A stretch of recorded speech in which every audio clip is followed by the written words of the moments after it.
I guess we have all seen it in the news recently that we saw people storming the Capitol in the US, and I was just wondering. My first question would be like, what is happening there?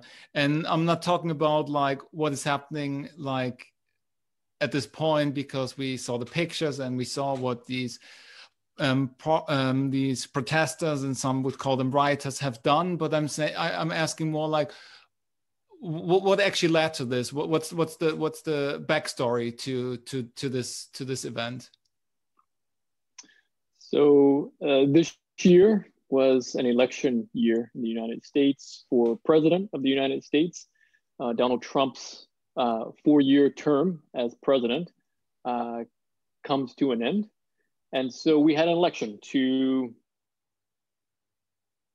re-elect Donald Trump.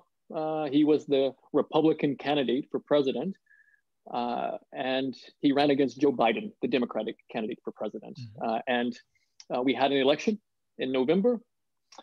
And after the votes were counted, it was determined that Joe Biden earned more electoral college votes than Donald Trump, which the electoral college is what we use to elect the president of the United States.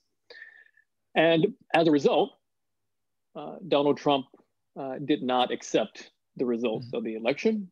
Donald Trump alleged that the election was rigged, that people voted fraudulently, that machines tabulated votes incorrectly, that paper ballots were also submitted from people who were not qualified to vote.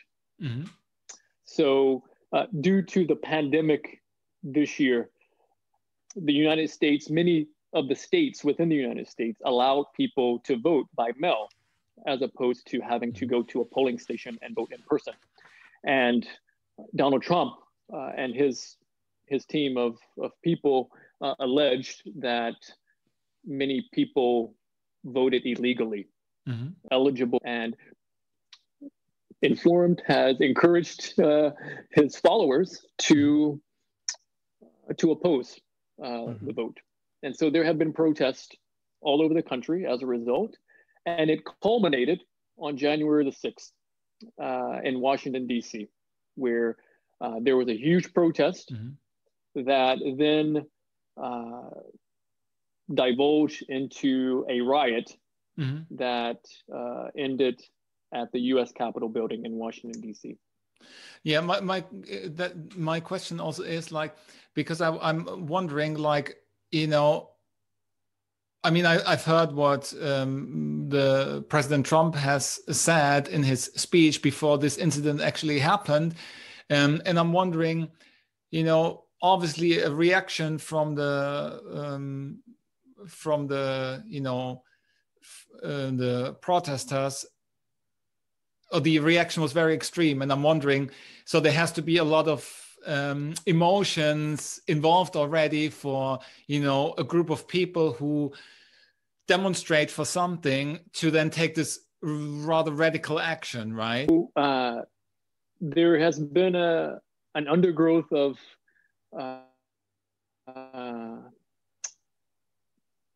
in a nice way to put it, patriotism from many Trump supporters, because they feel as though Democrats, which is the Democratic Party, has tried to prevent Donald Trump from being a successful president. Democrats initiated an impeachment of Donald Trump due to his dealings with the Ukraine, and by coincidence, I think Joe Biden. And so other things have happened as well, where Democrats have blocked or made it more difficult in their minds, in the minds of Trump supporters, have made it more difficult for Donald Trump to be a successful president.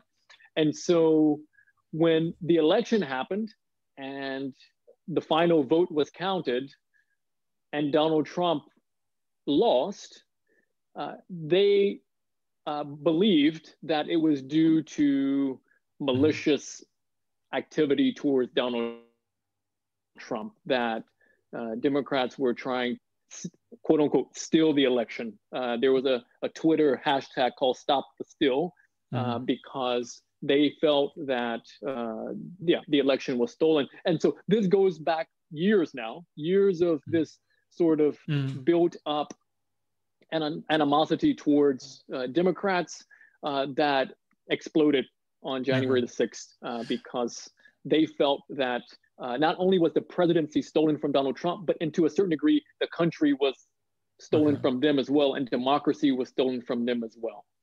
A question that ties into it, and I partly addressed already, is like, how do Americans feel about this? Like, that basically the Capitol was stormed, and like you also read other news lines like attack on Washington and assault on the democracy, and so how heavy is that an incident like this to Americans?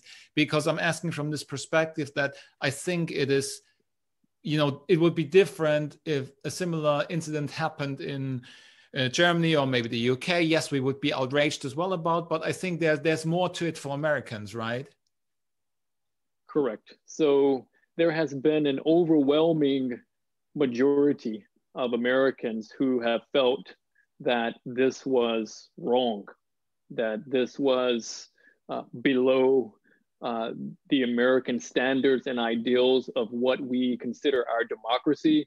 I think on a global scale, America is seen as a leader when it comes to democracy and when it comes to promoting democracy in the world. And so for a group of protesters, rioters, however you want to call them, for them to be able to storm into the House of Democracy in the United States almost without any kind of barrier was a shock. It shocked Americans that they so easily were able to gain access to the halls of democracy within the United States, because we fight wars, right, in Iraq and Afghanistan, and we try to protect the democracy that we have at home here in the United States. And to think that a group of amateur, or who we believe to be amateur protesters and rioters, could literally just walk into the Capitol and disrupt the activities and the business of our country in that kind of way. And it gained bipartisan rebuke, right? I mean, Democrats as well as Republicans both came out very openly, very vocally to go against this action that took place on January 6th. And so there has been an overwhelming majority of Americans who believe that this was wrong and this should never have happened. Okay. How do you think this is developing now with, in terms of like, the next president is how do you see the next, couple of weeks developing in this regard? Well, we have a constitution, and the constitution is very clear about how we elect a new president and what the process is for the outgoing president to leave office. And so on January the 20th, Joe Biden will become the next president of the United States. Donald Trump will have to, there will be no option for Donald Trump. He will have to leave the White House. He will have to leave the office of presidency on January. Actually, there's a specific time at noon on January the 20th, Joe Biden will become the president, the next president of the United States. So there's no way that like the current president could refuse to leave or something like this. Are there measures in place like to protect or to prevent this from happening? So if Donald Trump refuses, so there's a difference between Donald Trump conceding the election, so conceding, saying that he lost, and there's a completely separate issue of him not willing to leave the presidency. So they're two separate things. If he doesn't want to concede the election, he doesn't have to concede the election. It has been it's not his decision, right? You know, a tradition. No. Correct. So it's been a tradition for the losing president to concede, basically calling his opponent to congratulate him on his victory and to pledge to work with him in the transition from one president to the next president. Donald Trump has refused to do that. He has refused to participate in this transition from him as president to Joe Biden becoming president. But if he refuses to leave the White House, then Joe Biden, the next president of the United States, will have the authority to request the Secret Service to escort Donald Trump out of the White House. I don't think Donald Trump will humiliate himself on national TV, because this is usually a ceremony where the outgoing president will greet the incoming president at the White House. They will have a brief meeting. It's all televised, and it's and the outgoing president will board the helicopter and fly off out of Washington, D.C. onto his next place of residency. So Donald Trump has said he will not participate in this transition, the ceremony of transitioning to the next president, but he has confirmed, or at least through a tweet, he has said that he will leave the White House, but on the grounds that he changes his mind, because we know that Donald Trump does change his mind quite often. If he changes his mind and decides to stay, Joe Biden have the authority to have him escorted from the White House.